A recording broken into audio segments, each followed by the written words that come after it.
Bonjour, bienvenue dans Uppercut by Pastor G. Heureux jour à chacun et à tous. Aujourd'hui, nous allons cultiver l'humilité ou apprendre à cultiver l'humilité.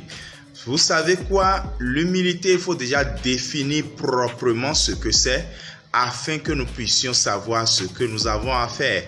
Le mot humilité vient d'une racine qui signifie la poussière, la terre, le humus. Et par conséquent, ça donne l'idée de ce qui est bas, ce qui est méprisable et ce qui n'a presque pas de valeur. Mais est-ce vraiment ça? La vraie signification est celle surtout biblique de l'humilité, parce que l'humilité est un principe du royaume de Dieu. L'humilité, je pense que ce n'est pas penser mal de soi, mais c'est penser moins à soi et plus aux autres. Et cette définition que je donne trouve pleinement son sens dans un texte biblique que je lis aujourd'hui, Philippiens chapitre 2, du verset 3 au verset 5. Ne faites rien par esprit de parti ou par vaine gloire, mais que l'humilité vous fasse regarder les autres comme étant au-dessus de vous-même, que chacun de vous, au lieu de considérer ses propres intérêts, considère aussi ceux des autres. Ce texte est assez clair et c'est un principe biblique du royaume de Dieu, l'humilité. Et ce principe nous apprend que nous devons plutôt chercher les intérêts de l'autre et pas les nôtres. Et que c'est ça l'humilité. L'humilité, donc, je le répète, ce n'est pas penser mal de soi. Genre, je ne suis rien, je ne vaux rien. Vous pensez que Dieu a réellement déposé sur la terre des vauriens et des nullards, des faiblards et des vaincus?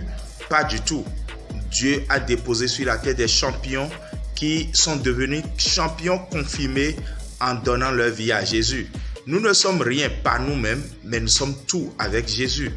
Par conséquent, parler mal de soi n'est pas une preuve d'humilité, c'est une preuve de bêtise et d'hypocrisie.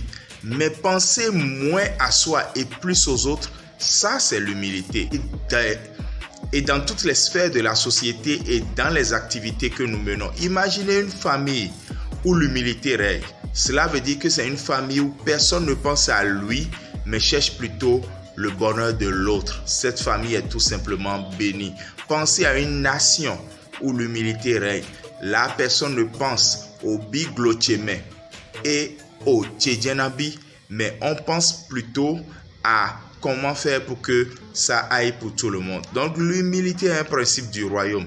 Et j'aimerais dire deux choses sur l'humilité pour finir aujourd'hui. D'abord, l'humilité est un fruit de l'esprit. Et ceux qui ont l'habitude de prier pour dire « Seigneur, donne-moi l'humilité », je vous annonce ce matin que vous ne serez jamais exaucés. Faites 40 jours de jeûne et prière et dites « Seigneur, donne-moi l'humilité », il ne vous exaucera pas. L'humilité n'est pas un don, l'humilité est un fruit. Il faut la cultiver, il faut déjà comprendre ce qu'elle est réellement et désirer que le Saint-Esprit vous conduise à la manifester. Et la deuxième et dernière chose que j'aimerais dire, c'est que l'humilité, comme principe de royaume, est le levier qui provoque l'élévation.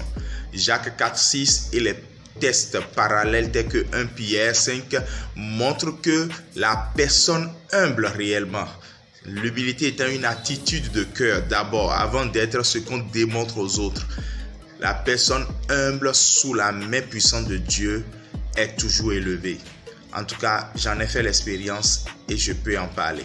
Je prie maintenant que toute racine d'orgueil dans un cœur soit ôtée et que le désir maintenant d'aller vers Dieu et de soupirer après la maturité de l'humilité comme fruit de l'esprit dans le cœur soit réel pour plusieurs. Nous voulons bâtir un royaume de rois et de sacrificateurs, ceux qui opèrent en Christ. Que Dieu nous y aide au nom de Jésus. Amen. Shalom et à demain.